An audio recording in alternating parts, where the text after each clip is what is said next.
اللہ تبارک و تعالی نے اس امت کی رہنمائی کے لیے جس جماعت کو سب سے اول ہمارے لیے چنا وہ نبی پاک کے اہل بیت اور حضور کے صحابہ کرام کی جماعت ہے۔ محمد الرسول اللہ والذین معہ اشداء علی الکفار رحماء بینہم، وہ لوگ جو نبی پاک علیہ السلام کے ساتھ تھے، کافروں پہ سخت تھے، آپس میں رحم دل تھے۔ ان کو اللہ تبارک و تعالی نے ہمارے لیے نمونہ ہدایت بنایا۔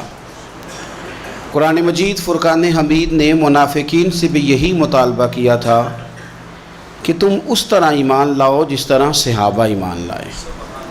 وَإِذَا قِيلَ لَهُمْ آمِنُوا كَمَا آمَنَ النَّاسُ، جب ان سے کہا جاتا کہ اس طرح ایمان لاؤ جس طرح یہ لوگ ایمان لائے، تو وہ چونکہ منافق تھے، ان کا جواب بھی منافقوں والا تھا۔ قَالُوا أَنُؤْمِنُ كَمَا آمَنَ السُّفَهَاءُ، تو کہنے لگے کہ ہم اس طرح ایمان لائیں جس طرح یہ بیوقوف ایمان لے آئے۔ انہوں نے تو گھر بار چھوڑ دیے ہیں، انہوں نے تو فقیری اختیار کر لی ہے، یہ تو ایک وقت کھاتے ہیں، یہ تو ہر وقت میدانوں میں رہنا پسند کرتے ہیں۔ وہ معاذ اللہ اس کو بیوقوفی جانتے تھے۔ الا انہم ہم السفہاء، اللہ فرماتے ہیں خبردار ہو جاؤ، یہ خود بیوقوف ہیں جو حضور کے غلاموں کو بیوقوف کہیں۔ یہ بڑی نکھری، بڑی سونی، بڑی شاندار جماعت ہے حضور کے صحابہ کی۔ اس جماعت کے ممبران نے، اس جماعت میں شامل حضور کے صحابہ کرام کی نکھری خوبصورت جماعت نے امت کو بڑے رہنما اصول دیے، بڑے عالی شان افکار دیے، بڑی خوبصورت یادیں چھوڑی۔ ہمارے ساتھ یہ ہوا ہے کہ جس طرح ہم اپنی تاریخ کے بے شمار پہلوؤں کو فراموش کر بیٹھے ہیں، اسی طرح صحابہ کرام علیہم رضوان میں سے جو خاص نورانی عالی شان لوگ تھے اور جن کا تذکرہ پڑھنے اور سننے سے دل روشن ہو جاتا تھا، ہم نے لوگوں کو بھلا دیا ہے۔ بزرگان دین کے عرس نہ صرف یہ کہ ہمارا نظریہ ہے، بلکہ وہ دین کا ایک بہت بڑا حسن ہے، لیکن یہ کہ ان بزرگان دین کے عرس کے ساتھ ساتھ اگر ان بزرگوں کی یادیں بھی بنائی جاتی، ان کے روشن تذکرے بھی لوگوں کے سامنے رکھے جاتے، تو امت کی جو آنے والی نسلیں تھیں وہ ان کو اپنا رہنما، اپنا مقتدا، اپنا پیشوا تسلیم کرتی۔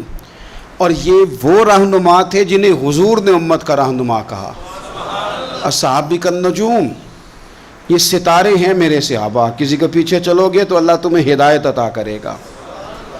ان میں سے ایک صحابی کا تذکرہ، ایک جلیل القدر امین امت، السابقون الاولون میں سے چمکتے ہوئے ستارے، حضرت ابو عبیدہ بن جراح رضی اللہ تعالیٰ۔ حضرت ابو عبیدہ بن جراح رضی اللہ تعالیٰ عنہ ان قرون اولیٰ کے لوگوں میں سے جنہوں نے بالکل ابتدا میں حضور کے دست اقدس پر کلمہ پڑھ لیا تھا، بالکل شروع میں دار ارقم کے دنوں میں، شاید اس سے بھی قبل۔ حضرت صدیق اکبر رضی اللہ تعالیٰ عنہ کی دعوت پر یہ مسلمان ہو گئے، بالکل شروع کے لوگ ہیں۔ وہ جو 10 لوگ جنہیں حضور نے جنت کی بشارت دی، عشرہ مبشرہ، ان میں نام ہے حضرت ابو عبیدہ بن جراح کا۔ صحیح بخاری میں حدیث ہے، نبی پاک صلی اللہ تعالیٰ علیہ وسلم نے فرمایا ہر امت کا ایک امین ہوتا ہے، اور فرمایا میری امت کے امین حضرت ابو عبیدہ بن جراح ہیں رضی اللہ تعالیٰ عنہ۔ اہل نجران کے کچھ لوگ آئے، انہوں نے عرض کی حضور کوئی ایک شخص ہمارے ساتھ روانہ کریں، اور بندہ کوئی امانت دار ہو، امین ہو۔ تو حضور مسکرائے، فرمایا میں تمہیں ایسا امانت دار دیتا ہوں کہ وہ اس طرح کا امانت دار ہے جس طرح کا کسی کو امانت دار ہونا چاہیے۔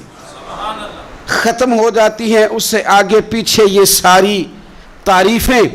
فرمایا اس طرح کے امانت دار کو تمہارے ساتھ بھیجتا ہوں، وہ کون ہے؟ فرمایا حضرت ابو عبیدہ بن جراح۔ اتنے فضائل جس شخص کے ہیں، آپ لوگوں کی کمزوری نہیں ہے، ہماری کمزوری ہے۔ ہم نے چاند ایک صحابہ کے تذکرے کیے، باقی بزرگ ترین شخصیات امت کے سامنے آنے سے وہ اس لیے رہ گئیں کہ ہماری ترجیحات کچھ اور چیزیں تھیں، ہمارے فکر کی جولانیوں میں کچھ اور چیزوں نے جوش زیادہ مارا۔ حضرت ابو عبیدہ بن جراح وہ خوبصورت آدمی ہے کہ ابن ماجہ میں ایک بڑا انوکھا فرمان موجود ہے۔ ابن ماجہ میں حضرت عائشہ صدیقہ رضی اللہ تعالیٰ عنہ سے کسی نے پوچھا کہ نبی پاک صلی اللہ تعالیٰ علیہ وسلم کو سب سے زیادہ محبوب کون ہے، حضور کو سب سے زیادہ پیار کس سے ہے؟ تو فرمایا سادی سی بات ہے، ابو بکر صدیق سے، عمر فاروق سے۔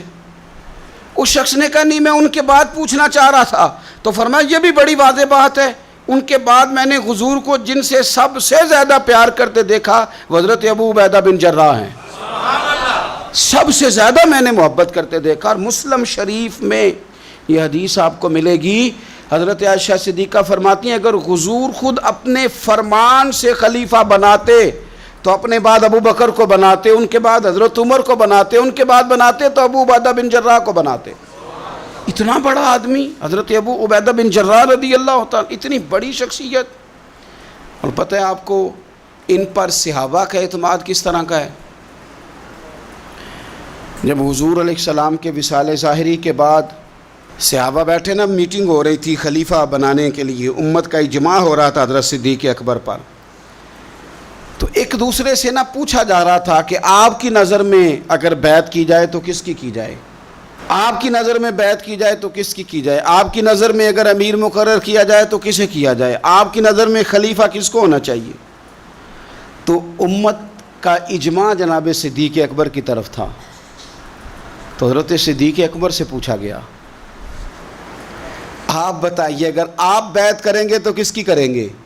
تو حضرت صدیق اکبر نے کہا دو لوگوں کی، اگر حضرت عمر کو آگے لگاؤ گے تو پھر بھی میں بیعت کر لوں گا، اور اگر ابو عبیدہ بن جراح کو آگے لگاؤ گے تو میں پھر بھی بیعت کر لوں گا۔